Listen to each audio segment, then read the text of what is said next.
Now, while my usual focus is predominantly into sandbox games and cat games, What the hell is this channel? I've always had a little soft spot for the indie developers since, for some time, that's what I wanted to do. It's genuinely true, I always wanted to be some sort of game designer, or at least get my foot in the conceptual door of the industry. Not a real door. No, that hurts. Have you ever got your foot caught in a door?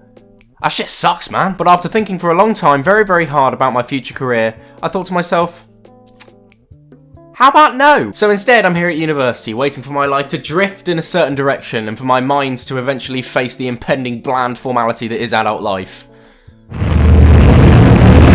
But enough about depressing and controversial topics relating to human life, let's talk about the Binding of Isaac. I'll keep it simple. This game is fucked up. It's bad. It's very bad. Like, the first Cats trailer bad. No, it's the Emoji Movie on repeat with your annoying child cousin bad, and you should totally play it. It's not all bad, you know, not the gameplay, that's fucking awesome, but the context and the general themes, those are the things that are shitting in your girlfriend's sink kind of bad.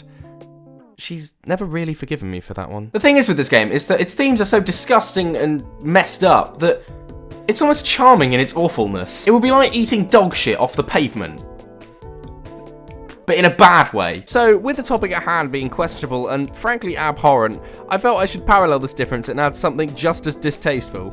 So I brought another person to help me. This fucking guy. I ain't getting trapped. Oh, fuck off! Hey, I'm Louis. You could probably tell because I sound reasonably competent. He's gonna be pitching in with some points on this video, aren't you, mate? I mean, what choice do I have in being held here against my will? What a joker. So context-wise, I introduced Louis to the Binding of Isaac about a year and a half ago, and since then, well, the relationship between him and the game has flourished into something quite toxic. Oh, fuck off. I just fucking killed myself! With the remote bombs as well. Fuck off me! See, while he's there struggling, I just find it beyond hilarious, much like I find most things involving rage. To be fair, that's probably why I got fired for starting that orphan fight club. Rule 1 of Orphan Fight Club. Never be over the age of 8. To be fair, this game alone has brought out some of our best moments. Here's just a taste of them. What's wrong with the music? Listen to it. It's fucking shit. As soon as that music starts playing, I start getting more pissed off. This shitty music. You keep fucking trapping me!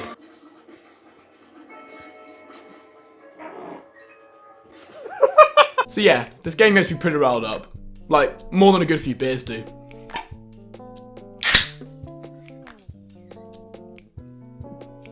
So much like Nick's weekly therapy visits, let's talk about child trauma. I would like to make clear that in this video specifically, we won't be discussing anything past Afterbirth Plus, since I don't even know if there's anything past that, but even if there was, it'd probably be about Isaac eating his conjoined twin or something, because I wouldn't put the game past it. The Binding of Isaac follows a very loosely related plot to the biblical story of the same name, wherein which God asks Abraham to sacrifice his son Isaac on Moriah. Abraham begins to comply when a messenger from God interrupts him. Abraham then sees a ram and sacrifices that instead. It can be found in the book of Genesis, specifically verse 22, if you're interested. Well, not just alcoholics, but factual gents as well.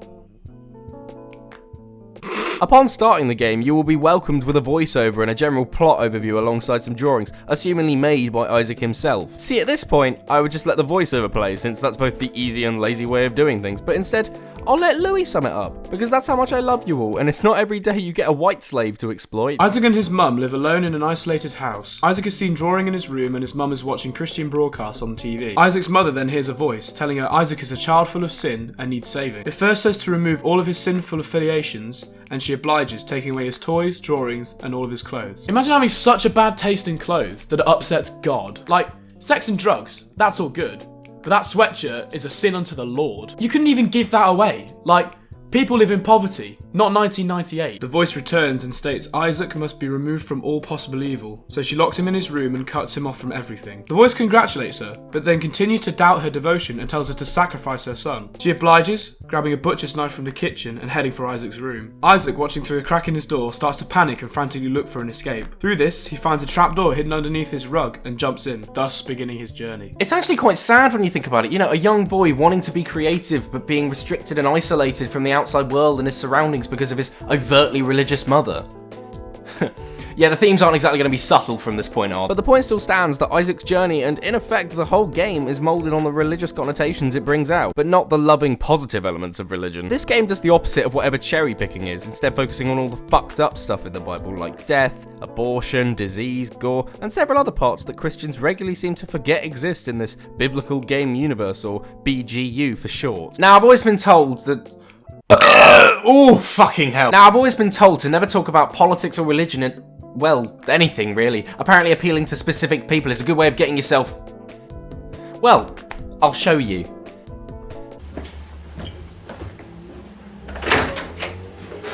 Brexit! But the level of detail in this game's themes isn't really something I can ignore, so if you're offended by anything you see or hear, tough luck, boomer. The game is designed as a top-down dungeon crawler, as well as a twin-stick shooter, in which you play as Isaac and explore rooms in his basement. There are other characters you can unlock and play as further into the game, each named after an influential religious figure, such as Judas, the betrayer of Jesus, Azazel, the scapegoat demon, Eve, the first woman, and many more. Each of them differ in stats like speed, amount of health, amount of damage they deal, and other attributes. However, Isaac is who we would consider the main protagonist, since, well, his name is in the fucking title. The mechanics of the game grant it some affiliation to the original Zelda with how the rooms are laid out, yet the difference comes into play with the indie game staple of procedurally generated levels, much more in the manner of a roguelike game than anything else. In each random room on every random level, Isaac must use his tears to shoot and kill enemies, which brings in the twin-stick shooter element, but the player can also use a limited supply of bombs to attack enemies too, many more of which can be found in several rooms. Other methods of defeating enemies become available as Isaac gains power-ups, each with their own unique attributes and appearances. These can include abilities such as increasing health or the strength of each tier, or can cause additional side effects such as allowing charged tier shots to be fired after holding down a button for a short while, or gaining effects on the tiers themselves like poison tiers or fear shots and others. There's frankly a ridiculous amount of items, and each one can merge with another to create a whole new combination of items. You know, it's fucking insane. It's very similar to how I cook now that I think about it.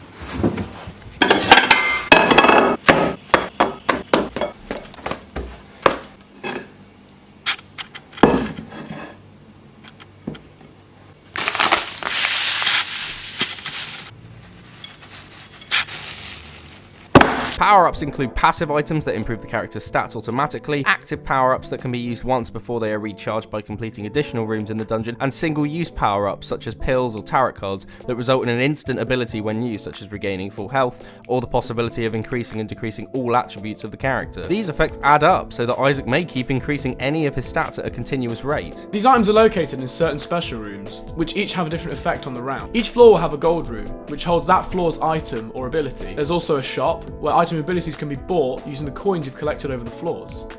God, as a student even hearing the word coin fucking hurts, man. Others include the rarer dice rooms that alter random elements of the round by stepping on them, sacrifice rooms that take health away if you enter, and even a super rare bedroom that restores all your health. Moreover, on every floor there are 2 hidden rooms that aren't seen on the map, these being known as the secret room and the super secret room, which can only be entered by bombing the wall where you believe they are located. After all this exploration comes the boss room, where you must fight one of many different bosses, which are also randomized at the start of the round. Upon defeating the boss, you will be rewarded with another item and potentially 2 rare rooms. The devil room, where you can give health away in exchange for items and rare black hearts, which damages the entire room upon losing it, or the angel room, which usually rewards you with ultra rare items or soul hearts, which are additional blue health. If you're obscenely lucky, you may pick up the even rarer white heart, which increases your amount of health at the end of the round, if you don't lose it, that is. And now I've said the word rare too many times. Rare, it sounds like what Scooby-Doo says when he's trying to warn someone where someone is. Like, oh, it's over rare! Once a room is cleared of all enemies, it will remain clear permanently until the floor has been completed, allowing for you to retrace your steps and maybe collect missed items. Sometimes, if you're having a good round, it's best to explore all rooms and then doing the boss room at the end. But if your round is beyond shit, perhaps just try your luck with a boss and see how far you get. Your health throughout any run You will lose a fucking colossal amount of health. Take my word for it. is tracked by hearts in the top left corner, of which you can gain more through pickups and abilities. Red hearts, unlike the other coloured hearts, are replaceable and fill an empty heart slot if you lose health. However, if Isaac loses all his hearts, the game results in a permadeath and you have to start a newly generated round, although it never takes that long to reload. I can't sugarcoat it really. This game is hard. Like, really fucking hard. You remember any boss in Dark Souls that you couldn't beat? Yeah, well this game enslaves its sorry ass and beats it every morning until it lies on the floor crying and retching heavily. Yeah, fucking hardcore. While the entire game is ball-bustingly hard, I think it comes into its own with the bosses and mini-bosses. Throughout the round, you may get the chance to run into one of the 7 deadly sins. These will be considered mini-bosses. Each enemy will attack in a way that corresponds to the affiliated trait of the sin, all with their own items and challenges. In order, we have Pride, who summons bombs around you to trap you and attempts to outdo your attacks. Greed, who drops coins and can be found in shops. Lust, who runs at you and follows you violently. Envy, who doesn't aim for you but rather breaks up and spreads into more sections the more damage it takes. Gluttony, who shoots larger tears and usually leaves red hearts. Wrath, who shoots powerful bombs at you, and Sloth, who is slow but summons smaller enemies to fight for it. Furthermore, the sins have super versions of themselves who are more difficult than their counterparts, and while they are less frequent, can be as tough as a standard boss. These guys are just found in regular rooms, unlike the bosses who are found in their own boss rooms, and will take you by surprise. So be wary of them, because they will fucking murder you. Then comes the bosses, who are arguably the toughest parts of the game, or at least they are for me. I'm looking at you, Ragman. Fucking prick. Each floor holds a boss room, which you must complete in order to move on to the next level. There are too many to list in full, but the most common bosses to appear are usually Monstro, Pin, or Duke of Flies, and you can guess what he does. The major bosses to mention in the early stages are the Harbingers, which are based off the 4 Horsemen, and acting similar to the 7 deadly sins. There's Famine, who is often paired with flies, Pestilence, who floats around the room leaving a trail of poison, War, who charges you continuously, and Death, who spawns homing scythes. As well as these is Conquest, an alternative horseman who copies himself and fires homing tears, and the Headless Horseman, whose head and body attack you separately. All bosses have some sort of relation to their real counterparts, and all of them are pretty tricky. Except Pin. He's a fucking pussy. Other additional details for bosses include Double Trouble, where 2 versions of a boss can appear, or even 2 separate bosses, both of which will aim for you, making the boss twice as hard. As well as this is the Champion mechanic, where enemies, both bosses and standard, are coloured differently. Dude, you can't say that. What? That's fucking racist! Champions are harder, but are more likely to drop items upon their defeat. Moreover, on the 6th of 8 floors, you must fight Isaac's mother, the first final boss, and yes, you did hear me right, the first final boss. After defeating her, Isaac crawls into her womb, and then the game continues. Yep. Later levels are significantly harder, culminating in a fight against the heart of Isaac's mother on the 8th and final floor. An optional 9th floor, Shoal, contains the boss Satan, and upon beating that, you can move on to places such as the Dark Room, where you can beat the Lamb, and if you collect a certain amount of items and follow a certain path in your round, you can battle against Mega Satan, although we haven't beaten that yet. Plus, if you beat Mum within 20 minutes, you get to have a go at the secret boss rush mode, where you can fight against every boss in the game. So if you can do that, good luck. You're gonna bloody need it. Eventually, winning the game with a certain character or by certain circumstances might unlock a new item or ability that wasn't in the basement before. It might also unlock the ability to use a different character in your next playthrough. There's also challenges where the game is changed in different and specific ways, but we haven't looked into them yet because I still can't fucking beat Mega Satan! So after you think you've beaten every boss, collected every item, or even challenged every challenge, yeah, nice one, writer. Fuck you! So after you think you've done absolutely everything in the Binding of Isaac, you haven't. You're not even fucking close, and that's why I love it. The Binding of Isaac, as you can tell, is a game with a ludicrous amount of depth to it in its plot, its surrounding lore, its gameplay, and even within its characters. I mean, this game has 16 bloody endings, which I must say is at least 5 too many. But no matter how hard we try, we'll never be able to explain everything this game has to offer. I haven't even mentioned the hidden rocks, or greed mode, or the secret trapdoors in the floor, or even the secret bosses Hush and Delirium. Fuck me, this is a big game. This game is packed with incredible details and is endlessly charming, no matter how fucked up it is. I would recommend anyone to have a go at the Binding of Isaac. You know, it's addictive, it's enjoyable, and it will get your friends very agitated, which is always a bonus. Oh, fuck off! The creativity it presents just shows the potential that indie developers have, and the Binding of Isaac is just the tip of the iceberg of the kind of games that are out. So, go and give them some love.